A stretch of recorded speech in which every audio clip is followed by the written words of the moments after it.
हाँ जी, और कैसे? सब बढ़िया। तो जो मैंने लास्ट वीडियो में आप लोगों से कहा था कि जितनी भी गुडीज़ मेरे पास में अभी तक है, उन सभी का मैं एक प्रॉपर वीडियो बनाऊंगा जिसमें मैं आपको बताऊंगा कि अभी तक मैंने गुडीज़ में क्या क्या कलेक्ट करके रखा है। ठीक है, तो यार देखो, ज़्यादा टाइम नहीं लेंगे, हम फटाफट शुरुआत करते हैं। सबसे पहले मैं आप लोगों को बताऊंगा कि मेरे पास में अभी तक कौन कौन से पेपर स्टिकर्स अवेलेबल हैं। तो भाई देखो, सबसे पहले तो ये नागराज का पेपर स्टिकर, ये नागराज का जो वृत्तांत का सीई आया था उसके साथ मिला था। और ये है ध्रुव का, ठीक है, ये भी वो सीई के साथ में मिला हुआ था। अब ये वाला जो स्टिकर है, पेपर स्टिकर, ये अब तक का मेरा सबसे फेवरेट है। जितने भी पेपर स्टिकर मेरे पास हैं उन सभी में से सबसे फेवरेट है। और मैं अभी भी बोलना चाहूँगा कि भाई मैं ध्रुव का इतना बड़ा फ़ैन नहीं हूँ, बट ध्रुव का जो आर्ट या जो गुडीज़ बनाई जाती है ना, वो पता नहीं क्यों इतनी अच्छी बना देते कि ऐसा लगता है कि ध्रुव का फ़ैन बन जाओ। बट अब देखो, जैसा क्या बोल सकते हैं। इसके अलावा मेरे पास में कुछ और पेपर स्टिकर हैं, जिसमें से एक ये भी अगेन ध्रुव का है। अच्छा हाँ, मेरे साथ में एक खास बात ये रहती है कि मुझे इसको है ना, ये पॉली में से निकालना पसंद नहीं है यार। अगर इसमें रहता है तो ज़्यादा लंबे समय तक ये सेफ रहता है। इसके अलावा मेरे पास में है ये डोगा का भी पेपर स्टिकर। डोगा का पेपर स्टिकर भी वाकई में ये बहुत ज़्यादा अच्छा है। देन उसके बाद में ये ओजी स्टिकर है। ये ओजी स्टिकर हमारे पास में जो हमारे मेन महानायक होते हैं, जिसमें डोगा, ध्रुव, नागराज, अश्वराज, परमाणु और भोकाल है। फिर इसके अलावा जो ये परमाणु का भी ओल्ड स्टाइल वाला पेपर स्टिकर। देन उसके बाद में एक और स्टिकर जो कि आपके पास बिलोंग करता है परमाणु से ही। उसके बाद में ये एक पेपर स्टिकर है, ये भेड़िया का है। पता नहीं क्यों मुझे ये पसंद नहीं है, कुछ अजीब सा ही लगता है यार। इसको मैं देखता हूँ तो मुझे ये इतना कुछ पसंद नहीं है। ठीक, खैर सबकी अपनी अपनी पसंद होती है। इसके अलावा नागराज का ही ये ओल्ड आर्ट वाला, देन ये वाला भी नागराज मेरे पास रखा हुआ है। इसका मेरे पास में जो MFD वो होता है, फ्रिज मैग्नेट, वो भी मेरे पास में रखा हुआ है। अगेन ये नागराज के स्टिकर, फिर ये नागराज और सोडांगी का स्टिकर, देन वापस से ये रिपीट हो गया। क्या ही बोले, पर ठीक है, कोई बात नहीं, ये रिपीट हो चुका है। नागराज का एक और ओल्ड स्टाइल वाला स्टिकर, और मेरा सबसे फेवरेट जो नागराज का पेपर स्टिकर मुझे सबसे अच्छा लगता है वो ये। इसको देख के ही लगता है कि यार मेहनत की है। तो ये मेरे पास में सभी पेपर स्टिकर्स हैं। इसके अलावा हम लोग बात करते हैं सेकंड चीज के ऊपर कि जो सेकंड गुडीज होती हैं उनका टाइप क्या है। तो सेकंड गुडीज जो है हमारे पास में वो होते हैं मैग्नेट स्टिकर्स। तो मैग्नेट स्टिकर्स में मैंने कुछ की पॉलीज से इसको अलग कर लिया था। उसका रीज़न ये था कि जहाँ पर मेरा जो वर्क टेबल है तो मैं वहीं पर इसको यूज़ करता हूँ। ठीक, वहीं पर मैंने इसको क्या करके लगा के रखा हुआ, मुझे अच्छा लगता है पूरे टाइम इसे देखना, तो मैंने इसको वहाँ पे अलग कर दिया। इसके अलावा कुछ और भी है मेरे पास में। एक ये वाला, इसको हम लोग ऐसे अरेंज कर लेते हैं। ठीक है, ये लीजिए, ये इस तरह का। और वाकई में ये जो क्वालिटी है वो वाकई काफ़ी ज़्यादा अच्छी है। ठीक, और इसके अलावा मेरे पास में एक ये वाला भी है। तो टोटल ये 5 MFD स्टिकर्स मेरे पास में, 5 MFD मैग्नेट स्टिकर्स मेरे पास में रखे हुए हैं। इसके अलावा आप में से कई सारों के पास में ये वाले स्टिकर्स भी होंगे। इनकी क्वालिटी आप बोल सकते हैं कि बहुत ज़्यादा सॉलिड नहीं है, बट देखने में बहुत अच्छे लगते हैं, और हाथ में जब आप इन्हें लेते हो तो आपको अच्छा फील भी होता है। और ये दो हैं, एक ये नागराज ध्रुव का जो ओल्ड आर्ट है वो, देन उसके अलावा नागराज ध्रुव का ये ओल्ड आर्ट, और एक और ये नागराज का ओल्ड आर्ट। और मुझे अगर सही बोला जाए तो ओल्ड आर्ट्स इतने ज़्यादा पसंद नहीं है, बट फिर भी ये वाला जो नागराज का ओल्ड आर्ट बना के रखा है वो वाकई काफ़ी ज़्यादा अच्छा है। जो एक वो रियलिस्टिक वाली फील होती है ना, इसको देखकर थोड़ा वैसा कुछ लगता है। और मैग्नेटिक स्टिकर में मेरा अगेन सबसे फेवरेट, क्या ही बोले, मैंने जैसे आपको बोला है ना, मैं ध्रुव का फैन नहीं हूँ, पर उसकी जो गुडीज होती हैं और उसका जो आर्ट होता है वो इतना अच्छा होता है कि लगता है कि फैन बन जाओ भाई, और कुछ नहीं। तो ये सारे हमारे पास में गुडीज़ अवेलेबल हैं। अब मैग्नेटिक स्टिकर के बाद में हम लोग बात कर लेते हैं जो ट्रेडिंग कार्ड्स इसमें मिलते हैं। ट्रेडिंग कार्ड्स की अगर बात की जाए तो भाई मेरे पास में अभी तो खैर इतने ज़्यादा है नहीं। अभी जो मेरे पास में ट्रेडिंग कार्ड्स हैं वो आपको बता देता हूँ। भेड़िया की कॉमिक से जो दो दंड आता है, ये नागराज एंड अमेजिंग फ्रेंड में से जो ये हमारे पास में कैरेक्टर है नागप्रीति। देन उसके बाद में हमारे पास में है नागार्जुन। देन उसके बाद में हमारे पास अगेन भेड़िया के कैरेक्टर में से ही तंतना। देन उसके बाद में ये नागराज का वापस से वही ओल्ड आर्ट। देन उसके बाद में हमारे पास अगला है सर्प प्रिया। फिर उसके बाद हमारे पास में है डोगा और एंथनी। एंथनी बहुत एक अच्छा कैरेक्टर है राज कॉमिक्स का, पर पता नहीं उसका स्टोरी लाइन या उसको कैसे बनाया गया या क्या करा गया, उसको उतना अच्छा बोलना चाहिए कि भाई उसको उतना अच्छा वेटेज नहीं मिला या उसको उतना अच्छा एक प्रमोशन नहीं मिला। बाकी वो कैरेक्टर बहुत अच्छा है यार। देन इसके बाद में हमारे पास में ग्रैंड मास्टर रोबो। फिर उसके बाद में हमारे पास में सर्वप्रिया, ठीक है, रिपीटेड भाई। उसके बाद में सर्प संज्ञा। देन उसके बाद में है आत्मघाती। फिर है विशाला। फिर है चंडकाल और लास्ट में काली विधवा, और इंग्लिश में बोला जाए तो ब्लैक विडो। तो ये सारे ट्रेडिंग कार्ड्स हैं, और इन ट्रेडिंग कार्ड्स की खासियत ये है कि हर किसी ट्रेडिंग कार्ड के पीछे एक छोटी छोटी सी यहाँ पर स्टोरी टाइप में या इनकी इन्फो लिखी रहती है।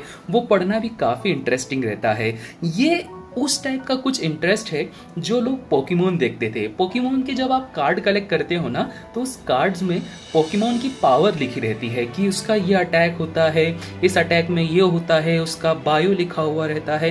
तो ये ऐसी चीज़ है। तो वो इंग्लिश में रहता है और ये भाई हिंदी है, तो हिंदी पढ़ने में वो एक अलग सी फीलिंग आ जाती है। तो यहाँ पर ये ट्रेडिंग कार्ड्स की बहुत ही अच्छी बात है, ठीक। तो ये तो हो गया हमारे पास में ट्रेडिंग कार्ड्स। अब इसको साइड में करके अगले कुछ गुडीज पर चलते हैं। अगले जो गुडीज हैं वो हैं सीई के साथ में या कलेक्टर एडिशन के साथ में आए हुए ये फुल पोस्टर्स। अगेन वही वाली बात, बट यहां पर एक चीज है कि आप चारों में से किसी को भी देख लो, सभी के आर्ट बहुत ही जोरदार हैं। जैसे नागराज वृतांत 1 में से आप ये वाला आर्ट देख लो, कितना बढ़िया बना के रखा गया है। पीछे कुछ भी नहीं है, ब्लैंक है, बट ये आप बोल सकते हो, पता है, ये इसका मैं सोच रहा हूँ एक यूज़ किया जाएगा। जो मेरी डेस्क है जहाँ पर मैं अपना वर्क करता हूँ, तो वहाँ पर वो पुराने टाइम पर आपको याद है पहले लोग फ्रेम रखा करते थे और अपने जो नोन पर्सन रहते थे उनकी जो फोटो लगा के रखा करते थे। तो मैं भी कुछ ऐसे ही सोच रहा हूँ कि इसमें कुछ ऐसी फ्रेम बनाता हूँ और इस फ्रेम को फिर अपनी डेस्क पे रखूँगा। तो नागराज वृतांत 1, देन ये वृतांत 2, देन जो ये नागराज की युगारंभ सीरीज थी उसमें से, और अगेन फिर से फेवरेट आर्ट के मामले में ध्रुवोदय का, ठीक। तो ये भी देखो, आर्ट तो बहुत अच्छा रहता है।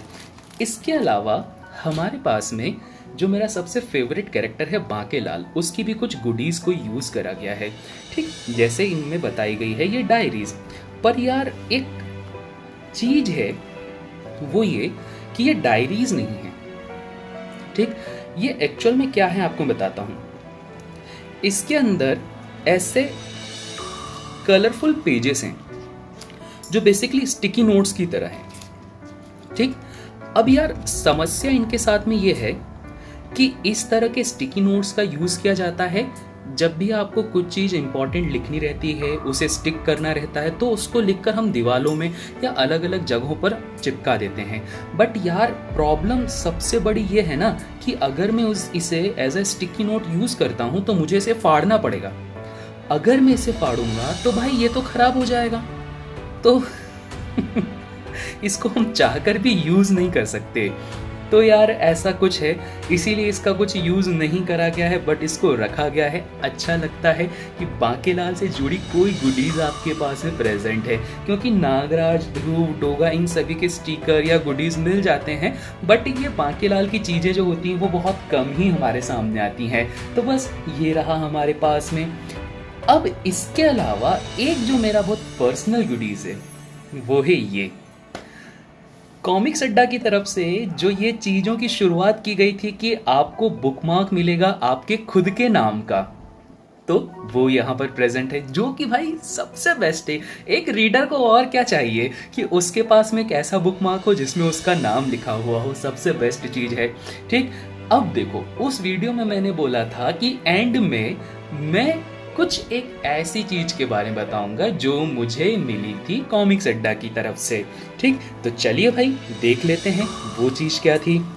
तो भाई सभी सस्पेंस को खत्म करके हम बात करते हैं। अच्छा पहले ये देख लेते हैं, एक चीज बची हुई है, और एक चीज ये बची हुई है। अगेन जो ध्रुव का पोस्टर, यार ये ध्रुवोदय के साथ में आया था, इसके साथ में एक समस्या है। वो समस्या क्या है कि यार ये जब ध्रुवोदय के साथ में आया था ना, तो ये पूरा फोल्डेड था। फोल्डेड होने के कारण यहाँ पर आप देख सकते हो स्क्रैचेस पड़ गए हैं, या जो स्क्रीचेस आ गए हैं यहाँ पे। तो खैर ठीक है, बाकी पोस्टर का आर्टवर्क बहुत ही प्यारा है, बहुत अच्छा बनाया है। आप यहाँ डिटेलिंग को भी बहुत अच्छे से देख सकते हो।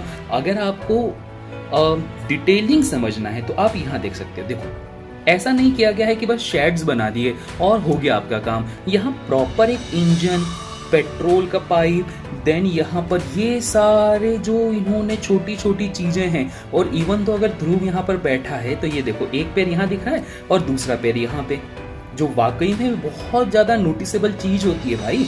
अगर आप कोई अच्छा आर्ट बनाते हो ना, भले ही वो चीज़ें दिखती नहीं हैं, बट फिर भी बारीकियों से देखने पर उन चीज़ों का पता चल जाता है। तो ये भी कुछ ऐसा है। चलिए भाई अब बिल्कुल एंड की तरफ बढ़ने वाले हैं। एंड की तरफ में हमें मिले हैं ये कुछ पोस्टर्स। ठीक है, अब आपको बहुत ही आराम से देखना है इन पोस्टर्स को। ठीक, सबसे पहले करते हैं शुरुआत इन नागराज से। ये वाला जो पोस्टर है इसमें आपको दिखाई दे रहा है कि ये ओजी वाला नागराज है, मीन्स जो ओल्ड जनरेशन होता है वो। अब इस ओल्ड जनरेशन के नागराज में जो कलर्स हैं आप देख रहे हैं, जो इसकी स्किन बनाई गई है, ऐसा नहीं कि ग्रीन भर कर दिया। यहाँ पर आपको कुछ हेक्सागोनल टाइप के शेप दिखाई दे रहे हैं, जो स्नेक की जो वो रहती है ना, स्किन रहती है, तो उस टाइप का इसको बना के रखा गया है। इवन दो यहाँ पर जो ये स्नेक बनाया गया है ये भी बहुत अच्छा करा गया है। एक पहले के टाइम पे जो वो ऑयल पेंटिंग वाली चीज होती थी ना, कि कैनवास पर आपने हाथों से ऑयल पेंटिंग बनाई है, ये कुछ उस तरह का है। तो ये रहा हमारे पास में पहला poster. Moving on second poster.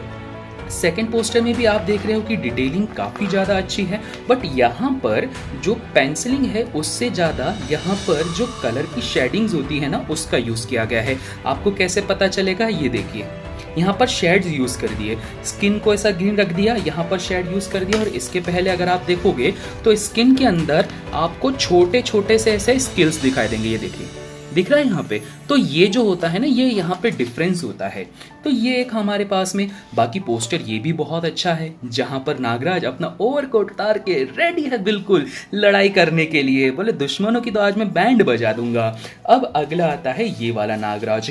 ये वाला नागराज आप जब कभी भी गूगल पे सर्च करते हो ना नागराज लिख के, तो एकदम से यही वाला फोटो आपके पास में पॉप हो जाता है, जिसमें नागराज ऐसा लग रहा है कि किसी अपने सांप को गुस्से से बाहर निकाल रहा है और सांप खुश हो रहा है। वो बोल रहा है कि चलो मुझे ताजी हवा खाने का मौका मिलता है। इस सांप को देखकर मुझे ऐसा लगता है कि ये हंस रहा है, इसको खुशी हो रही है कि चलो थोड़ी देर नागराज के शरीर से बाहर निकलकर मुझे खुली हवा में सांस लेने का मौका मिल रहा है।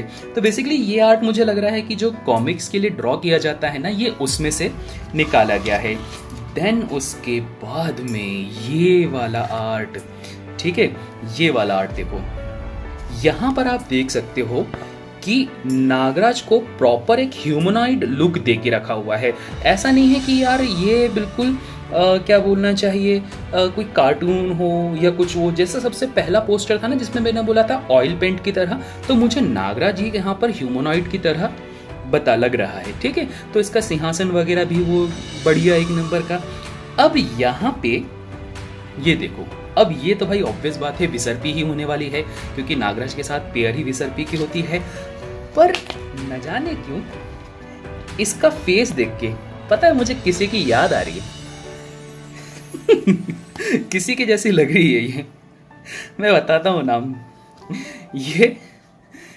ये एक्चुअली में इसका जो फेस है मुझे कहीं ना कहीं डैनी डेनियल से सिमिलर लग रहा है बहुत सारे लोग जानते भी होंगे डैनी डेनियल्स को, तो ये मुझे उससे कुछ सिमिलर लग रहा है। और उसके बाद में ये लास्ट वाला पोज। ठीक, अब देखो ये प्रॉपर स्केच है, ये ऐसा नहीं है कि ये आर्ट किसी कॉमिक्स के लिए बनाया गया हो, किसी फ्रेम के लिए बनाया गया हो। ये प्रॉपर आपके पास में एक आर्ट बनाया गया है, या बोला जाए कैनवास पर ऑयल पेंट किया गया है, जिसमें हर एक चीज़ की डिटेलिंग का ध्यान रखा है।